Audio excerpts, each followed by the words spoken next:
Historically, my past investment, most of the founders graduated from university in Singapore. And I think they have a higher advantage comparing to founders who study in the US or Europe, because being in Singapore, you're so close to Vietnam. Most of the time, these founders worked for a Southeast Asian conglomerate or a Vietnamese conglomerate right after graduation. So immediately they are really immersed in the local market right after graduation. Welcome to Brave.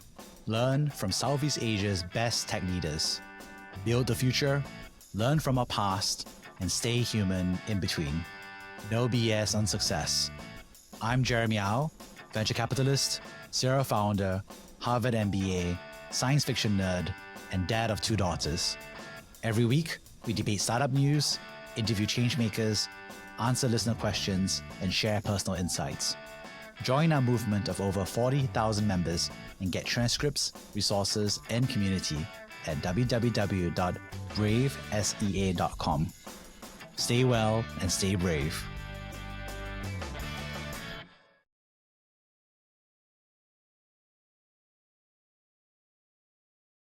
Hey, Valerie, really excited to have you on the show. How's life for you? Hi, Jeremy. Life is good. I just came back from Lunar New Year holiday. Yeah. For the audience who don't know, it's the biggest holiday in Vietnam. So we have actually almost 10 days, almost 2 weeks of break because the government still treat Lunar New Year as the biggest holiday. I think Singapore is quite different. You only have 2 or 3 days break, but in Vietnam, we have the full holiday. And if you look at lunar calendar, until the 15th of January, people still have really like festive atmosphere and festive mood ongoing. So going back to office is not happening fully after January 15th of lunar calendar, which we already passed that. So, I'm quite energetic and ready to back to the regular working schedule, ready for new year, the year of the dragon. Yeah, it's actually interesting now that you mention it because there is some synchronization between Singapore, Indonesia, and China. So obviously China does have that very long holiday as well. And I think I saw the news recently that it was an all-time travel high, I think higher than pre-COVID because of China tourism going to Southeast Asia, especially like Singapore, Vietnam, because of visa-free travel as well. So they had that long 2-week holiday. So it's interesting actually now you reminded me that Vietnam has one. Yeah, like you said, Singapore does not have one. The reason why is that, there are several official religions and each one of them has the same number of holidays, and Singapore has one of the least number of holidays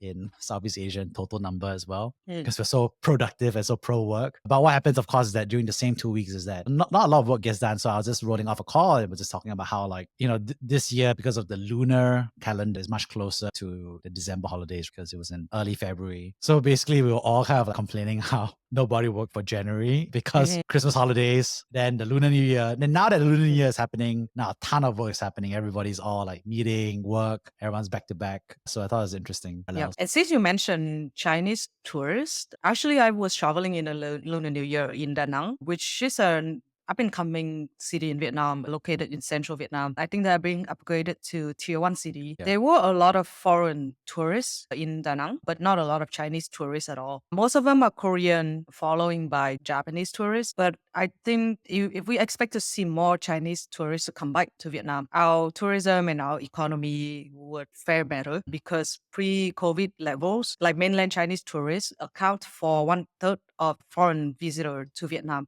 Wow. So, we are missing the amount of Chinese tourists has not been recovered at all. And just by going around the city of Da Nang, I only see mostly Korean tourists. So I hope the number of Chinese tourists will recover in the future. Yeah, it's interesting because I was walking around Singapore just yesterday afternoon around Marina Bay Sands, and there were a lot of Chinese tourists. I mean, you could tell because I think the way they dress and of course what they're speaking, you can pick it up. So there are a lot of folks that are taking lots of photographs, and I thought it was great to see the crowds back actually. I mean, it's good for Singapore. And talking about tourism, I'm excited for Taylor Swift to come in a few months' time. So quite interesting. No, it's this coming week. In a few days. It's going to be crazy because I think Taylor Swift is spending quite a chunk of time in Singapore, and Singapore Tourism Board government basically signed exclusivity agreement so that she wouldn't tour other cities. So I think Mm, Ed Sheeran did Thailand and Singapore, I mm. believe. And then Taylor Swift was going to be in Singapore. And so a lot of people are going to be flying in for the tourism boom. So it's going to be quite exciting. And I was surprised because the agreement was only a couple $1 million.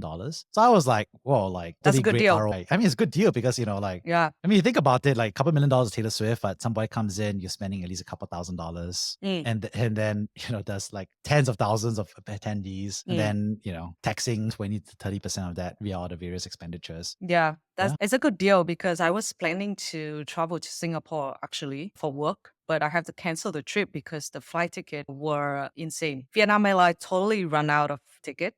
The tickets to Singapore are all sold out. I checked a few other airlines and the tickets are like 3 times more expensive than regular price. Yeah. Yeah, it's crazy. I mean, I think one of the interesting things I learned at Harvard Business School was they were talking about long tail versus blockbusters. So it's talking about the entertainment industry and how historically people thought like the internet would make people more interested in long tail content, like smaller titles, art house, because you have a library. But it turns out the internet and globalization has made money, has allowed studios to make more money on the blockbusters, like, you know, kind of like the hockey shaped curve, right? That, you know, all startups want to have. But, you know, Mm, it applies for entertainment because there's zero marginal cost of consumption or production. Like if you make one Taylor Swift movie, someone else watching it doesn't incur any production costs to consume that on Netflix or whatever it is. So basically, there's actually now it's even more crazy kind of like curve. So actually what's interesting, my realization I have here is like actually a couple $1 million is cheap because Taylor Swift can pull so many people. But there mm, are not that many Taylors, right? You know. So mm. the question is, who else is a Taylor Swift? But if you're subsidizing, I'm watching another show called Jack Johnson. He's a California kind of musician. And my wife is like, who is this guy? I'm like, Yeah, he's I the guy. I don't know who that is. Yeah, so it's a small stadium, but I'm gonna go there. I don't think he got a subsidy from the Singapore government. I don't think he pulled Nope. anybody from Southeast Asia to him. So I think it's interesting to see because there's a lot of competition for the tourism dollar across Southeast Asia for the Chinese, for Southeast Asia side. What else are you seeing on the Vietnam tourism side, industry wise? I think other satellite smaller tourist cities such as Nha Trang and Phu Quoc Island are also trying to pick up the pre-COVID pace of tourism. But again, because we are missing that big piece of Chinese, mainland Chinese tourists who haven't actually fully come back. It's recovering, but mainly relying on the Korean tourists. The amount of Chinese tourists only recover about 30% pre-COVID level. Yeah, I think it's really interesting to see here. And what do you think about, we talked about air quality as well in Vietnam. How do you feel about that? Yeah, so I was so relieved in Da Nang because there was no pollution in Da Nang, right? The air quality you can just feel so different comparing to Hanoi and Ho Chi Minh because I spent time in both Hanoi and Ho Chi Minh. And the moment you landed in Hanoi, you can just see how gloomy the sky is. And my parents keep saying that it's not from the pollution, it's actually from the weather. But I did check the IQ air, and both city, Hanoi and Ho Chi Minh, have among the worst air quality. It's like the Mm. same level with Beijing and Shanghai. And someday I actually have breathing issues. I'm glad it's gone now, but it was super terrible. I think mostly come from the manufacturing activities because both Hanoi and Ho Chi Minh City are located nearby industrial hubs. And if you look at the statistic, the manufacturing output and export have been growing in Vietnam year on year and month on month. That means there's a lot of manufacturing and factory are in action right now, which is a good sign for the economy, but we can clearly see that deteriorating air quality in the major two city is. And when I was in Da Nang, which has essentially no manufacturing activity, I can just see and feel the difference of the better air quality. Yeah, I really like the parallel that you had in terms of manufacturing and what's happening. Let me read out some numbers. I think credit goes to Vietnam Reddit. Mm, mm, And this guy kind of read out and said, hey, he woke up and he saw this is the quote unquote lunatic level air quality. So let me read out some numbers. He saw that number one is Dhaka, Bangladesh at 316 for the air quality index. mm, Number two is Kolkata at 212. Then number three is Ho Chi Minh at 204. mm, Shanghai at 198. Mumbai at 183. Number six, Delhi at 183. Number seven, Lahore, 183. Number mm, eight, Wuhan, China. Number nine, Yangon, Myanmar. And number mm, 10 is Hanoi, Vietnam. And then I think Chongqing and Chengdu comes at number 15, number 16. But it was quite interesting because I remember I was in China back in 2000 and 7 before the Olympics. And it was also really terrible. And then they mm. cleaned it up a lot because of the Olympics, the Summer Olympic, yeah. Olympics. And then they basically banned all industry from operating in order to force air quality to improve. I remember people were like surprised to see a blue sky in Beijing. So actually, I was quite surprised because I saw this index and I was like, wait, basically China has cleaned up its population index somewhat, I would say. But I didn't expect Ho Chi Minh and Hanoi to be in the top 10 in the city wise for air pollution. Yep. Just some statistic too. Smartphone export grew 16% year on year on January 2024, Yeah. Vietnam. And Samsung factories are located in the north, like very Yeah. nearby Hanoi. That's why. Yeah. Yep. So the more The fact, Samsung phones you buy, the more air pollution you create in northern Vietnam. I think so. I think so. Yeah, I mean, it's not like some random farmer is generating Yep. air quality index. I think on top of that, in the Lunar New Year Yeah. tradition, we Yeah. also burn a lot of joystick Can't and be that many joss sticks. Compared yeah. to the Indonesia side, there's historically the palm oil plantations. There's the part where they burn land to renew it. And so basically what happens is that it's just easier to burn a whole chunk of land rather than to cut it down, blah, blah, blah. I think actually it makes sense. I mean, it technically creates the soot and the carbon rich nutrients and then you replant it. Obviously, there's a lot of like deterioration from soil erosion quality wise. But basically, what happens is that Indonesia every year does have that serious air pollution problem. And then Singapore Mm. actually does have that smog problem because the Yeah, the hazing, right? exactly will come in from Indonesia, which is actually not good. And I think Singapore often has that air quality warning where kids can't go out and play because the smog from Indonesia is there, which is interesting. Is there any push in Vietnam to improve air quality? Because in the UK, historically, during Victorian England, they had the same problem manufacturing wise. And then there's a public outcry, civic society, government eventually responded. I think we saw that happen in China as well, but more of a government side rather than civic society pushing to improve air quality. So is there any push by, the Vietnam society for this to get better? I haven't seen any active policy. The national television is reflecting on this issue for sure, but government hasn't really started any policy to help with the situation. I think it's tough, right? I mean, for China, it was like moving manufacturing out, forcing manufactories to increase the capture of all these pollutants. So Mm. it's actually quite a governmental muscle and determination to solve, honestly. I don't think it's not like a industry Mm. self-regulation piece. I don't think Yeah. that's not the way forward. And also because manufacturing is probably the most important factor on for G growth in Vietnam this year. So I don't think there will be any measure to like, oh, you have to stop or reduce your production because it's the factor that's driving our economy forward. So GDP first, which makes sense. Well, I mean, it makes sense from a policymaker perspective and then deal with the pollution later. I mean, that's what happened in China. That's what happened in so many emerging markets. It's not really a Vietnam issue, it's an emerging market Mm. pattern, honestly. Talking on that, Vietnam also just launched or signed the agreement to launch a carbon credit market. So now you can buy and sell carbon credit on the market. Will it play an immediate effect? I think it will take some more time. Yeah. I think not a priority for many emerging markets, right? I mean, I think everybody Yep. has a target. I think it's easy to sign a plan, but whether Yeah. you actually push comes to shove, actually prioritize it is a question mark altogether. Now, Mm. on an interesting note in terms of manufacturing and pollution as well, I was reading this report that semiconductors, people are trying to decentralize away from Taiwan because they're concerned about geopolitical slash Mm. military risk over Taiwan. And so I think that I was reading this interesting paper that basically semiconductor manufacturers are finding it easier to do it in Japan, for example, or other Mhm. Asian countries like Vietnam, rather than doing it in America. Because Mhm. America's actually put a lot of money into it. But it turns out because America, I think there are three major issues. One is land is corporate, so it's not owned by government, the utilities. So it's like there's a land dynamic that's important. Two is there's a union dynamic, right? So negotiating with unions, so forth, labor standards. And then a third is actually environmental review, actually. So Mm. the US is a much more stringent environmental review process. So it turns out that Japan is much easier for all three because the government has the muscle for infrastructure and land build out. Unions are not the same level in terms of organization. I think that's also true in Vietnam and Singapore. Unions are not like the US unions as well. Now, if Mm. you say environmental review is much more streamlined or lightweight, or you could Mm. say underweight, I would say, compared to the US, depending on your point of view. But I thought Yeah. this is interesting to see that people are basically having more success decentralizing production in Vietnam, Singapore, Japan on the semiconductor side. So, in terms of other pollution for Vietnam, what do you think about that? I mean, water pollution, plastic pollution, landfill, recycling, how's that coming along? I don't have an exact statistic, but I think the bigger problem right now is water quality because the Mekong Delta region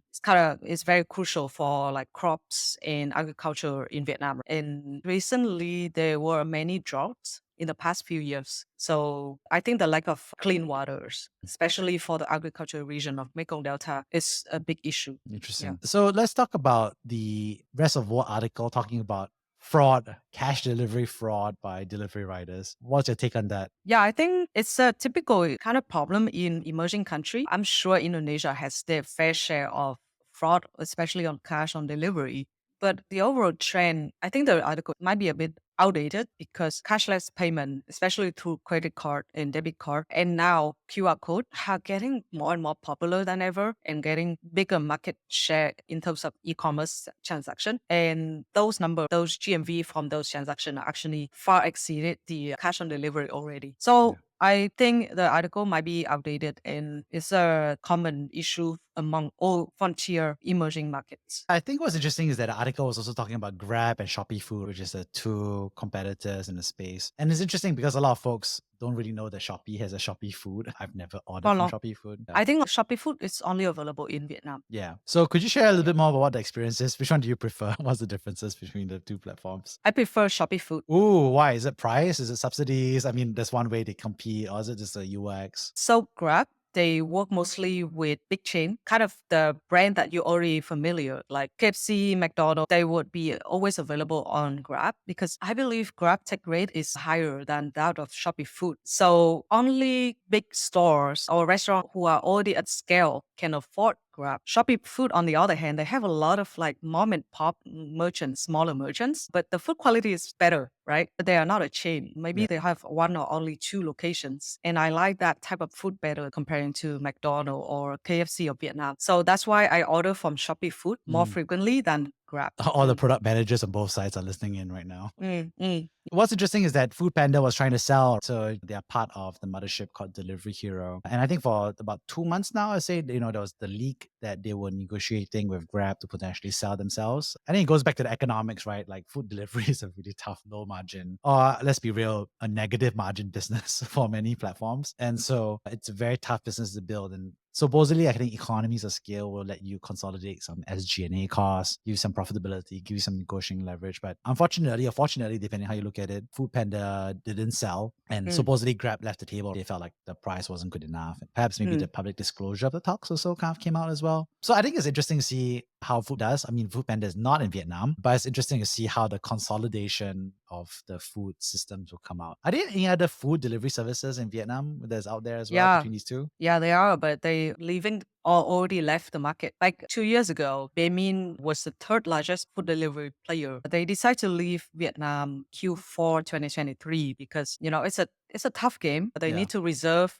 capital to the main market, which is South Korea. Right. So Minh left Vietnam last year, late last year. So now the few remaining players, substantial players, are Grab and Shopee Food. And Mm. Shopee Food also. So Shopee acquired a food review company in Vietnam called Yeah. Foodie, and they Foodie to Shopee Food. And Mm. that's why Shopee Food enjoys a more diverse selection of merchants and restaurants, especially mom and pop shop, because these mom and pop shop actually have more reviews from Right. previous user of Foodie versus Grab. They, like I mentioned, they might have higher tech rate. I'm quite sure of that. And that's why they can only work with mostly chain and bigger merchants. Yeah, I think it's interesting because I don't think they're playing the same game, right? Which I think, like you Mm, said, I think Grab is focusing a little bit on a higher take rate mm, because I think profitability from the overall group is really important for them. While, like you mentioned, for Shopee, it sounds like they're more willing to go on a growth strategy, right? More frequent orders, but maybe smaller orders. Again, speculation on my end, but based on what you're saying here. correct. Yep. But ask what's your favorite order? Favorite order? Yeah, what do you order all the time on Shopee? I ordered the grill pork noodle. Oh, I will that order it sounds. for you next. Yeah, next time when you're in Vietnam, I will order it for you. Oh, Yeah. that'll be Yep. my first ever Shopee food experience. I never had one. Yeah. Oh, Yep. first time tourist. There we go. On that note, we're talking about coverage, right, of Vietnam as a country. And actually, it was interesting to see that there's been a lot more coverage of Vietnam in The Economist, actually. I feel like every issue now, there's an article on Vietnam. So we look at those articles, and I think there's several headlines. One was like, few countries a better place than Vietnam to get rich. That's one title. Another one was Vietnam needs a new leader, was another title. So lots of different articles. I mean, also previously talk about the education system and the high quality there. But I guess you and I want to talk about what we think about the quality, I guess, of The Economist coverage for Vietnam as a market. Yeah, I am a bit surprised by the recent articles put out by The Economist. The articles have barely any data, statistics, or actually testimonial from reliable source to prove for their point of view. So it was really one-sided point of Mm. view. I don't necessarily agree with what they are